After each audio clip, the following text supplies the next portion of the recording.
నమస్తే తిరిగి వార్తలకు స్వాగతం. బల్లిపాడులో వేంచేసి ఉన్న శ్రీ రుక్మిణి సత్యభామ సమేత శ్రీ మదనగోపాల స్వామివారి దేవస్థాన ధర్మకర్తల మండలి నియామకానికి ధార్మిక పరిషత్ రాష్ట్ర ప్రభుత్వం నుండి నోటిఫికేషన్ వెలువడిందని ఆలయ కార్యాధికారి ఎల్ లోక్నాథ్ శ్రీనివాసరావు గురువారం ఒక ప్రకటనలో తెలిపారు. ఆసక్తి గల వారు ధర్మకర్త పదవి కోసం 20 రోజుల దరఖాస్తు చేసుకోవాలని ఈవో కోరారు. మాజీ మంత్రి కార్మూర్ వెంకట నాగేశ్వరరావు తణుకు శాసనసభ్యులు ఆర్మీ రాధాకృష్ణపై అవినీతి ఆరోపణలకు వైఎస్ఆర్సీపీ నాయకులంతా కట్టుబడి ఉన్నారని తణుకు నియోజకవర్గ వైఎస్ఆర్సీపీ నాయకులు న్యాయవాది వెలగల సాయిబాబారెడ్డి అన్నారు. గురువారం తణుకు వైఎస్ఆర్సీపీ కార్యాలయంలో ఏర్పాటు చేసిన విలేకరుల సమావేశంలో ఆయన మాట్లాడారు. ఎమ్మెల్యే కార్యాలయంలో క్రికెట్ బుకీలు బేరసారాలు చేయడం తణుకు చరిత్రలో ఎన్నడూ లేదని అన్నారు. సమావేశంలో ఏఎంసీ మాజీ చైర్మన్ ఉండవల్లి జానకి పాల్గొన్నారు. గౌరవనీయులు మన మాజీ మంత్రి గారు కార్మూర్ వెంకట నాగేశ్వరరావు గారు మొన్నటి రోజున ఏదైతే అవినీతి ఆరోపణలు చేశారో 1200 కోట్లు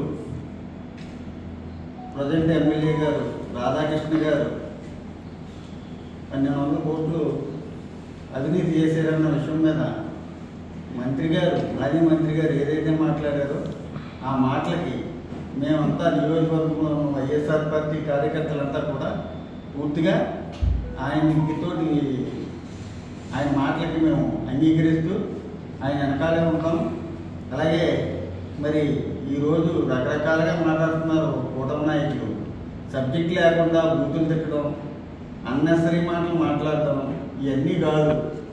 గౌరవ 2.5 సంవత్సరాలు మున్సిపల్ చైర్పర్సన్గా పనిచేసిన దుమ్మేటి సుధాకర్ గారు మాట అన్నారు. వారు ఒక ఛాలెంజ్ ఇస్తారు, మీరు కార్మూర్ నాగేశ్వరరావు గారు మీరు రండి, మీ దగ్గర ఏమైనా ఆధారాలు ఉంటే పట్టుకుని అని అంటున్నారు. వారిని ఆయన ఛాలెంజ్ మేము స్వీకరిస్తూ వారు ఈ టైం చెప్తే ఆ టైంకి మేము ఆధారాలు పట్టుకుని వస్తాం. కానీ వారు చైతన్యనాథం పత్రికలో మరి మన గౌరవ మాజీ మంత్రి కార్మూర్ నాగేశ్వరరావు గారి మీద ఏ అయితే విమర్శలు చేశారో ఆ విమర్శలకు సంబంధించి ఆధారాలు కూడా పట్టుకురమ్మని కోరుతున్నాం. ఈ ఆధారాలు పట్టుకున్నట్టు మా ఆధారాలు పట్టుకొస్తాం, కూర్చొని మాట్లాడుకుందాం. సచివాలయంలోని ఆర్టీజీఎస్ లో మంత్రి నారా లోకేష్ నేతృత్వంలో మంత్రులు వంగలపూడి అనిత, కందుల దుర్గేష్, కొండపల్లి శ్రీనివాస్ అధికారులు భేటీ అయ్యారు. నేపాల్ నుండి ఏపీ వాసులకు రాష్ట్రాన్ని రప్పించే ఏర్పాట్ల అంశంపై సమీక్షలో సుదీర్ఘ చర్చ జరిపారు. రాష్ట్ర ప్రభుత్వం ఏర్పాటు చేసిన విమానాల ద్వారా సాయంత్రానికి నేపాల్ బాధితులు రాష్ట్రానికి రానున్నారు. కాట్మండ్ నుంచి విశాఖపట్నం, తిరుపతి విమానాశ్రయాలకు చేరుకునే బాధితులకు స్థానిక ఎమ్మెల్యేలు, ఇతర ప్రజాప్రతినిధులు స్వాగతం పలకాలని మంత్రి లోకేష్ ఆదేశాలు జారీ చేశారు. ఈ విషయంపై మంత్రులు దుర్గేష్, అనిత, శ్రీనివాసం సమన్వయం చేశారు. బాధితులను వారి స్వస్థలాలకు సురక్షితంగా చేర్చేందుకు తగిన ఏర్పాట్లు చేయాలని అధికారులకు ఆదేశాలు జారీ చేశారు.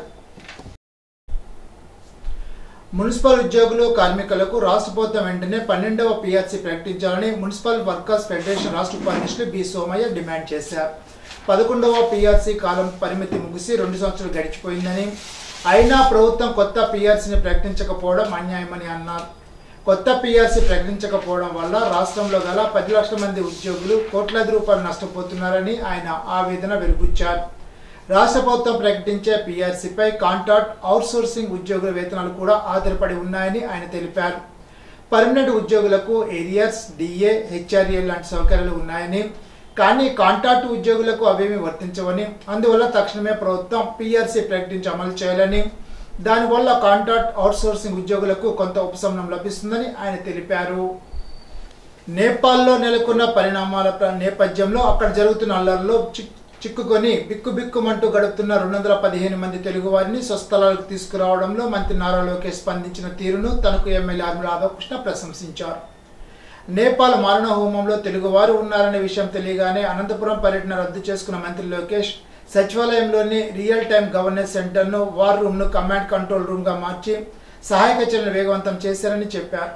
ఢిల్లీలోని ఏపీ భవనంలో అత్యవసర హెల్ప్ లైన్ ఏర్పాటు చేయడం, అక్కడే చిక్కుకుపోయిన ప్రజలకు ఆహారం, త్రాగునీరు, వసతి సదుపాయం కల్పించేలాగా చేశారని అన్నారు. ప్రపంచవ్యాప్తంగా ఉన్న తెలుగు వారికి ఎప్పుడు ఎక్కడ ఆపద వచ్చినా ఆదుకోవడంలో తెలుగుదేశం పార్టీ ముందు ఉంటుందన్న విషయం నారా లోకేష్ ద్వారా మరోసారి స్పష్టమైందని ఎమ్మెల్యే రాధాకృష్ణ స్పష్టం చేశారు. గణపవరం మూర్తిరాజు ప్రభుత్వ డిగ్రీ కళాశాల, Ganapavaram Jawahar knowledge centre, Apollo pharmacy, Paytm, BTS group సంయుక్త ఆధ్వర్యంలో గురువారం నిర్వహించబడిన ఉద్యోగ మేళాలో అపోలో ఫార్మసీలో 3, పేటీఎంలో 3, బీటీఎస్ గ్రూప్ కి 5 అభ్యర్థులు ఎంపికయ్యారని కళాశాల principal doctor P Nirmala Kumari తెలిపారు.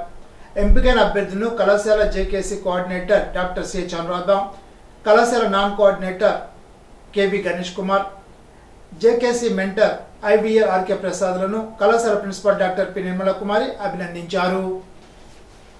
గణపవరం మండలంలో అన్ని రైతు సేవా కేంద్రాల దగ్గర ఎలకల మందును నూకలు, నూనెతో కలిపి రైతులకు అందిస్తారని వ్యవసాయ శాఖ అధికారులు తెలిపారు. రైతులందరూ ఒకేసారి ఎలకల మందును తెరిచి ఉన్న ఎలకల బొరియల దగ్గర పెట్టాలని, అప్పుడే సామూహిక ఎలుకల నివారణ సాధ్యమవుతుందని సూచించారు. మండలానికి 60 కేజీల బ్రహ్మోడైన్ మందు వచ్చిందని, దానిని నూనె నూకలతో కలిపి అందరు రైతులకు ఉచితంగా అందజేస్తారని తెలిపారు. రైతులందరూ మీ గ్రామాల పరిధిలో ఉన్న రైతు సేవా కేంద్రాల్లో ఈ నివారణ కార్యక్రమంలో పాల్గొనాలని తెలిపారు. వల్లూరులో ఎలక బొరియలను మట్టితో పూడ్చే కార్యక్రమంలో వ్యవసాయ శాఖ అధికారి పాల్గొన్నారు. రైతు సేవా కేంద్రం ఇన్ఛార్జు జాబేజ్ రైతులు పాల్గొన్నారు. ఇప్పుడు తూర్పుగోదావరి జిల్లా వార్తలు. తూర్పుగోదావరి జిల్లా ప్రభుత్వ ఉన్నత పాఠశాలలో 6వ తరగతి నుండి 10వ తరగతి వరకు చదివే విద్యార్థుల వ్యక్తిత్వ వికాసానికి జిల్లా కలెక్టర్ పి ప్రశాంతి స్ఫూర్తి పదం అనే వినూత్న కార్యక్రమాన్ని రాజమహేంద్రవరం జిల్లా కలెక్టర్ క్యాంప్ కార్యాలయం నుంచి గురువారం ప్రారంభించారు. ఈ సందర్భంగా జిల్లాలోని 213 ప్రభుత్వ హైస్కూల్ విద్యార్థులతో వీడియో కాన్ఫరెన్స్ ద్వారా కలెక్టర్ పి ప్రశాంతి ముఖాముఖి మాట్లాడి సందేశాన్ని ఇచ్చారు. ఈ సందర్భంగా జిల్లా కలెక్టర్ పి ప్రశాంతి మాట్లాడుతూ క్రమశిక్షణ, స్థితప్రజ్ఞత, విషయాల దృక్పథం, సామాజిక స్పృహను పెంపొందించడానికి ఈ కార్యక్రమం దోహదం చేస్తుందని పేర్కొన్నారు. సెల్ ఫోన్ల వల్ల చదువుపై దృష్టి తగ్గడం, ఆందోళన, డిప్రెషన్ వంటి సమస్యలు పెరుగుతున్న నేపథ్యంలో స్వామి వివేకానంద బోధనలు విద్యార్థులను ఆత్మవిశ్వాసంతో ముందుకు నడిపిస్తాయని చెప్పారు. ఇప్పుడు ఏలూరు జిల్లా వార్తలు. రాష్ట్ర న్యాయ సేవాధికారి సంస్థ అమరావతి వారి ఆదేశాల ప్రకారం ఉమ్మడి పశ్చిమ గోదావరి జిల్లా న్యాయ సేవాధికారి సంస్థ భవనంలో గురువారం బాల్య వివాహాల వల్ల కలిగే నష్టాలు, పనిచేసే ప్రదేశాల్లో మహిళలపై జరిగే లైంగిక వేధింపుల నివారణ చట్టాలపైన అవగాహన కార్యక్రమాన్ని జిల్లా న్యాయ సేవాధికారి సంస్థ కార్యదర్శి కె రత్నప్రసాద్ నిర్వహించారు. ఈ సందర్భంగా రత్నప్రసాద్ మాట్లాడుతూ అంగన్వాడీ కార్యకర్తలు, ఆశా వర్కర్లు వివిధ కమ్యూనిటీ పరిధిలో సన్నిహితంగా పనిచేస్తూ ఉంటారని, ప్రతి గ్రామంలో బాల్య వివాహాలను నిరోధించడానికి తమ వంతు కృషి చేయాలని అన్నారు. అటువంటి సంఘటనలు ఎదురైన సంబంధిత అధికారులకు గాని లేదా జిల్లా న్యాయ సేవాధికారి సంస్థ కార్యదర్శి గాని తెలియజేయాలని సూచించారు. ఈనాటి బంగారు మాట. మన లోపల శత్రువు లేనంత వరకు బయట శత్రువు మనల్ని భయపెట్టలేడు. గౌతమ బుద్ధుడు. ఈ వార్తలు ఇంతటితో సమాప్తం. తిరిగి బిజినెస్ లో కలుసుకుందాం. అంతవరకు సెలవు. నమస్కారం.